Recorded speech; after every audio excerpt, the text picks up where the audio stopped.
here today. Na pengine nitamalizia na Eldoret. That is the representative sample of where I want to visit. So today, I am here in Mombasa. Let me just share something with you, my friends. When I made the decision to go to Jivanji Garden, even my team at the National Treasury thought I was crazy. Because we are used to the normal, traditional ways of engagement, where we sit in our high-end offices, 14th floor, and we pretend to be knowing everything that Kenyans want, and we make decisions on the 14th floor of Treasury building. When I go to the National Treasury, I made a promise that I will have to change things, that I must move to the people. I want to listen one-on-one to the people. I want to hear you. I want you to ask questions, even the most difficult, even the most inconveniencing. Just ask. Hata kama ni shy, don't shy away from asking. Hata nikishindwa kujibu, nikishindwa leo, nitatafuta majibu, nikienda Garissa, nitaweza kujibu. So let us engage. In fact, I came here for engagement. That is why I have not prepared a written speech. I want this engagement to be natural. I want us to speak from our hearts. I want us to understand each other. If there is anything that you don't understand, please ask. And so let me just say a couple of things. It is important first to understand what informs the budget. We all know that the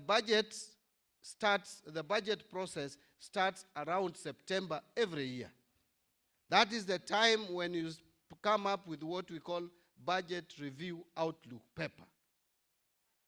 Budget review outlook paper simply speaks to what happened, because you are not starting from zero. A country is running, is on the move. It started running kitambo hata before independence. So you ask yourself, last year, the people of Kenya gave us a budget. Iyo budget tulitumia namna gani?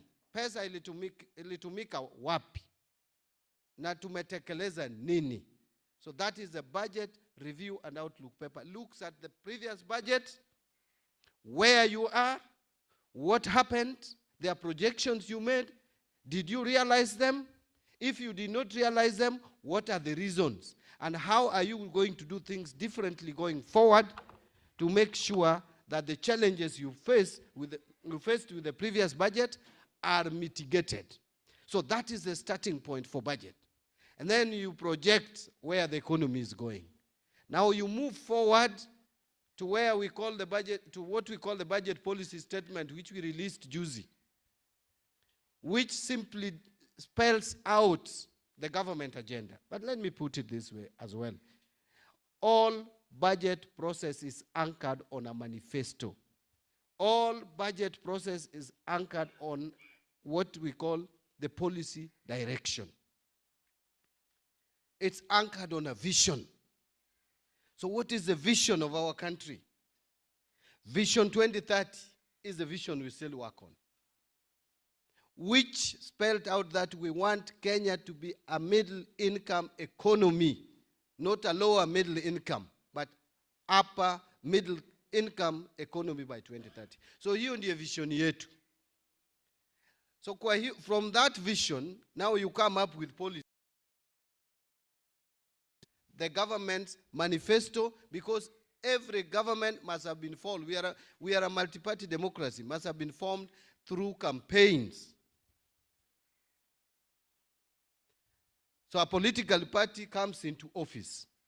It will be a bit confusing today because which is this ruling party now? Is it still UDA? Is it Kenya Kwanza? If it is UDA and Kenya Kwanza, you'd ask yourself, what is Mbadi doing?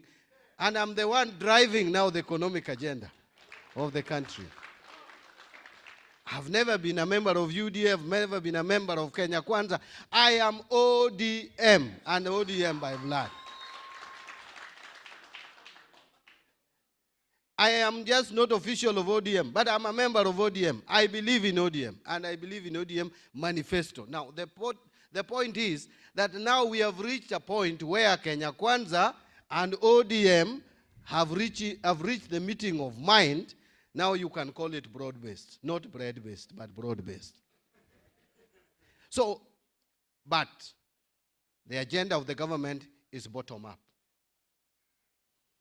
Bottom-up has pillars: agricultural pillar,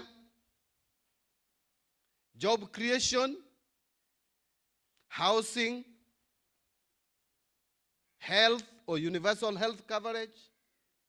Then we also have what we call the digital superhighway, an inclusive economy. Now, we must do our budgets in line with those pillars. Because if you just put figures, you just throw figures, amounts, money, left, right, and center, you cannot realize economic growth that is sustainable. Because economic growth must be anchored on something. There must be a foundation. And for this matter, the foundation must be the government agenda. It must be these pillars that I've just mentioned. So let me give you the positive side of things. Before pepo, usipochunga itarudi. Si ndio? So now, I wanted just to tell you that our economy has been still very resilient. Kenyan economy grew at 4.6%. So that is still good. But for our economy to create, ask you, have you taken time to compare the cost of food items? Ask you, have you taken time to compare the cost of food items, just basic one, in February this year and February last year? Because we have the statistics. I have them here. If you want, I will. The 2022. So at least investment in agriculture and a favorable weather, because our inflation is largely driven by food items, fuel, and energy. Even if you check the prices of fuel 2022 and now, there is a reduction. The cost of electricity has also come down slightly, not so much, but slightly. Our reserves are good, so we are not scared that we cannot pay our foreign debts, because we have enough reserves to cover 4.7 months of import. That is generally very good. We had such, we have been having only 2 months cover. Now we have 4.7, which is $9 billion in reserves. Something positive again is that the interest rates, the government of Kenya has been borrowing money from you people through banks and other financial institutions, pension funds, giving government money, Beja banks, KCB, Cooperative Bank, Equity, DTB, have been giving the government of Kenya more money than they are giving the individual Kenyans, the private citizens. And they have been giving us money at very high interest rates. Up to August last year, if you are buying 91-day treasury bill offered by government, you would get interest of 16%. Thursday last week, I did not check yesterday, but I think the change is not much. Thursday last week, in so many years, only witnessed during Kibaki time, the interest rate on 91-day treasury bill was at 8.9%. I know many people may not understand what that means, but I will explain it to you just in a layman's language, because not all of you are figures people. And by the way, before I explain to you, can I ask you a question, but don't answer me? Why am I the CS for National Treasury. Am I the greatest economic mind in this country? You have answered me, although I say don't answer, because I knew the answer, obviously, and so I didn't want to feel very small, because I knew you were going to say no. And that is the correct answer. I'm not. Am I the greatest financial mind in this country? Am I the greatest accountant in this country? No. I may be among, but they are greater minds. There is a reason why I'm here. And the most important reason is that God wanted me to be here.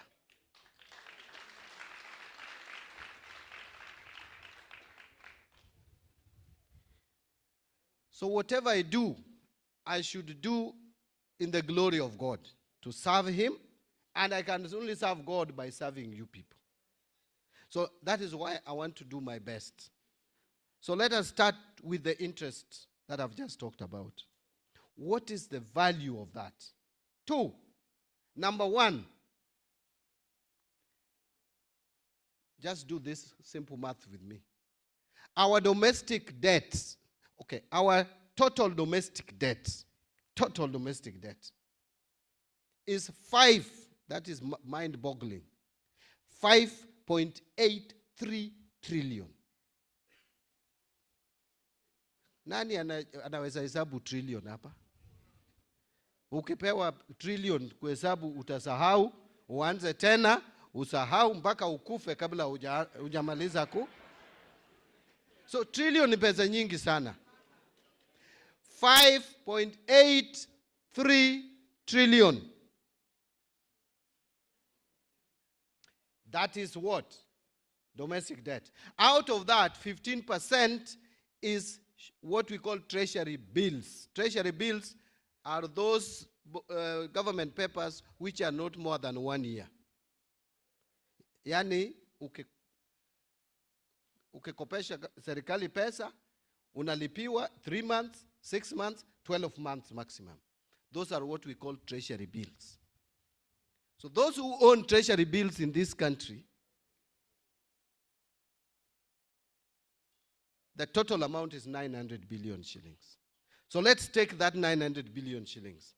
If we were borrowing 900 billion shillings at the rate of August last year, interest, you will be paying serikali 140, the government would be paying you, paying all pension funds and banks and what have you, the government would be paying them 144 billion per year. If you borrow at the current rate, meaning if we retain this rate, if we manage our economy in a way that the government can only borrow at 8.9 or to 9%, if the government can borrow at 9%, the way it is today, even for a whole year, we will be paying only 81 billion shillings as interest. So 144 minus 81, we are saving 63 billion shillings. 63 billion shillings is enough to take care of all the support that we are getting from USAID. Ile pesa America ilikuwa inatupea yote kwa mwaka mzima, 52 billion, we have 63 billion to take care of that, and even with change. Hiyo 63 billion can help us support CDF projects, because I know that is what, for the whole country, CDF is only 54. 63 can pay CDF of the 290 constituency for the whole year, and you still remain with 9 billion. 63 billion we can save by reducing interest rates from 16, where it was in August, when I took over office, to today. If we take it to the current rate for a whole year, the money we will save out of that can pay term 1 capitation for both basic or primary school, JSS, and high school, which is only 48.8 billion. Are we together? What I'm saying is we must manage our economy better. so that we can realize some of these benefits. The second value or the second advantage of coming down of interest rates is that interest rates by banks will also follow. You have seen recently Equity Bank reduced interest rate by 3%, Kenya Commercial Bank by 2%, some banks, Cooperative Bank 2%, some 1%, but if it is consistent, then they will lower interest rate. And when the interest rates are low, then someone with a kiosk can go to the bank and take loan and be able to pay, especially if government is also paying pending bills. Sawa sawa? So that is the positive side. Let me now come to the negative. Let me now paint to you the real picture. You know, when I talk about these nice things, you think things are rosy, and then you ask yourself, but how come I don't feel it? You see, that's the question you'll ask me. How come I don't feel it? The reason why you don't feel it is because of the following. Number one, my fellow countrymen, our debt level has reached a point it was almost slipping to unsustainability.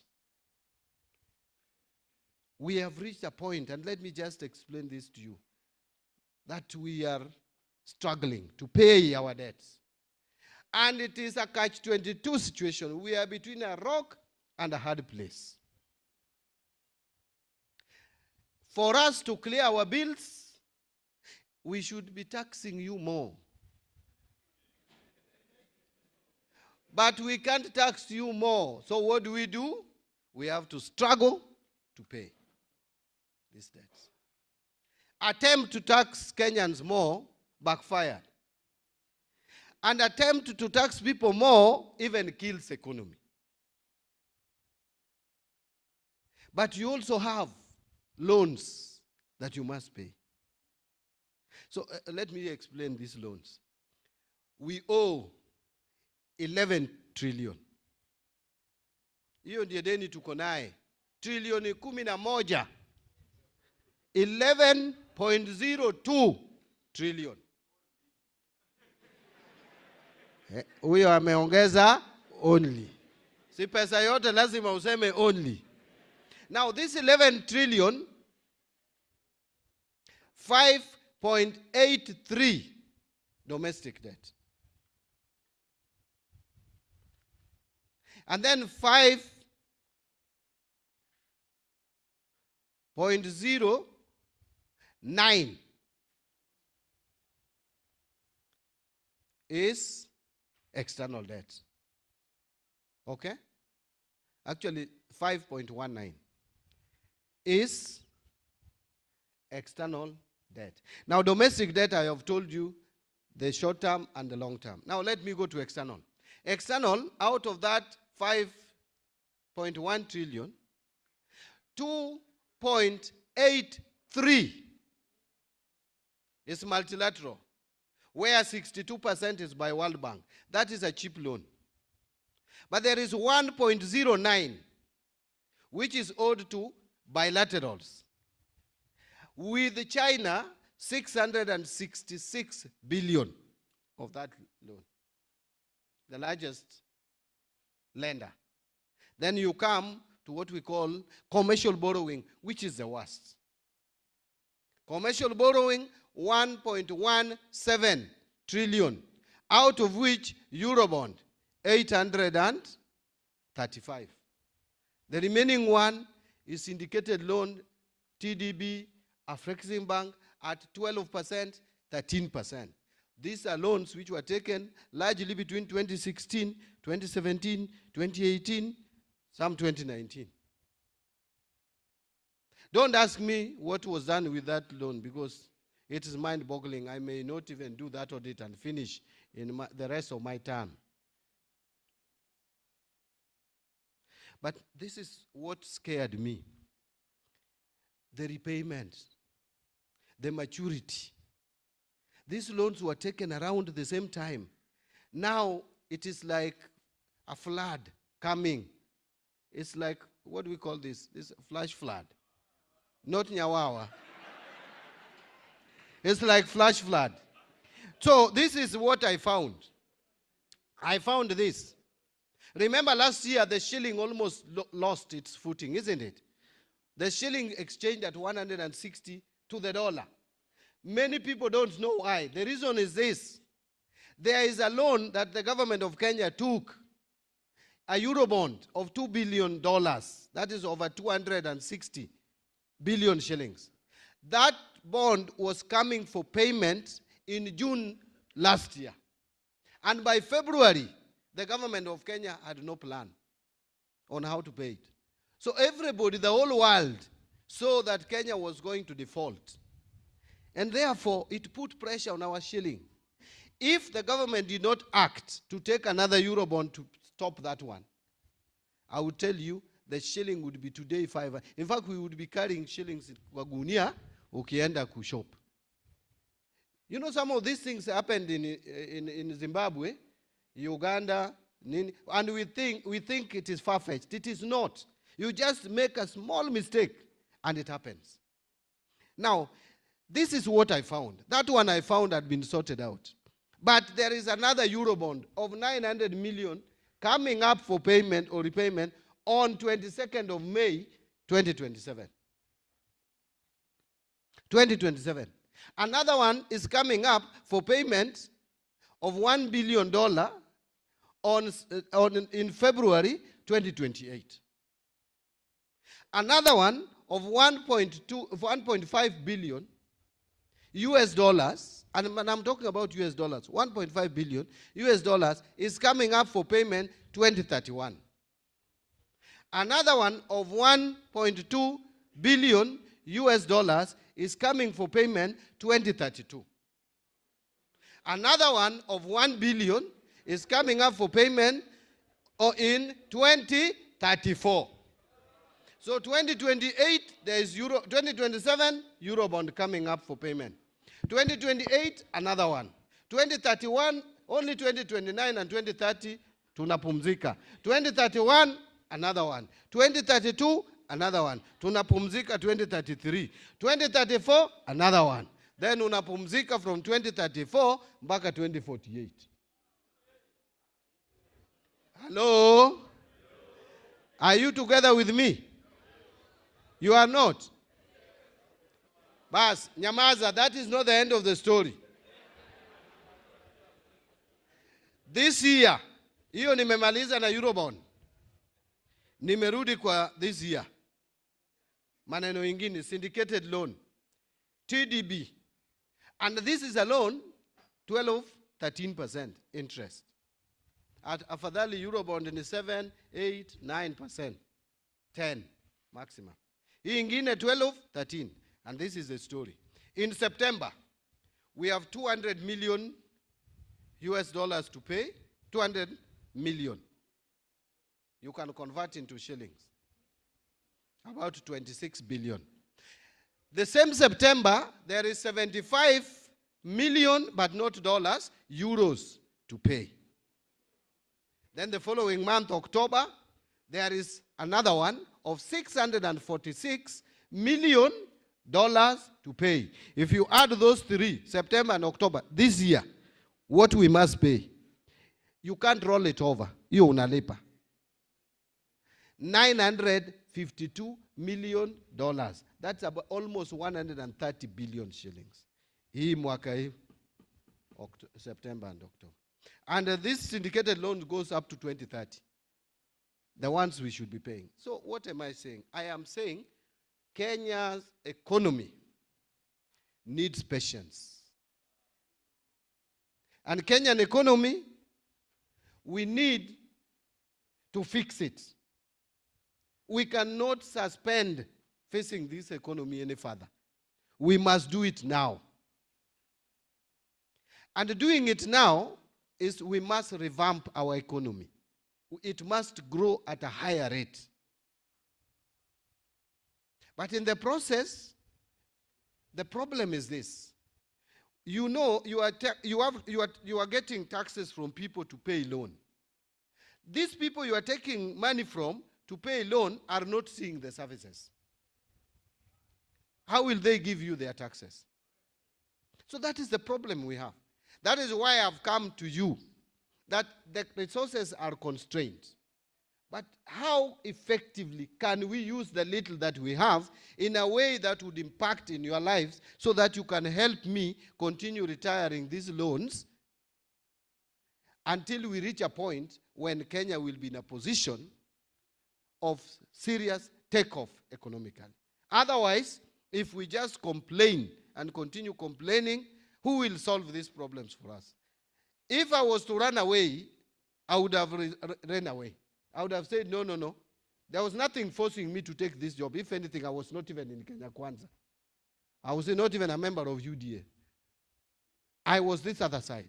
But I've asked myself, have these problems been created yesterday? No. These are problems that have been piling from around 2014, piling up to today.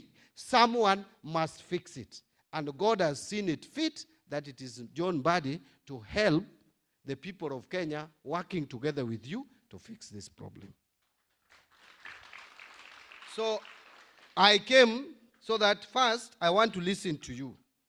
But after listening to you, my proposal will be this. We have various groups of youths here and Kenyans. We have Bunge la Wananchi. We have Bunge Watch. We have the youth led by university students. After this discussion and going forward, so that we don't have again a serious contention around the finance bill. And by the way, let me just talk about this finance bill. Finance bill does not have to increase taxes. It can also lower taxes. I can hear you saying lower. I have started. You know, you people, sometimes you make me laugh. Do you know that the amendments, there are some amendments that we brought to Parliament in December? Are you aware? We brought amendments back to Parliament where if you are employed today, the day you are going home, you take your pension without paying any tax. That is number one. Number two, even if you are on temporary job, you will be getting your gratuity without paying tax. Number three, we were taxing you on this shack.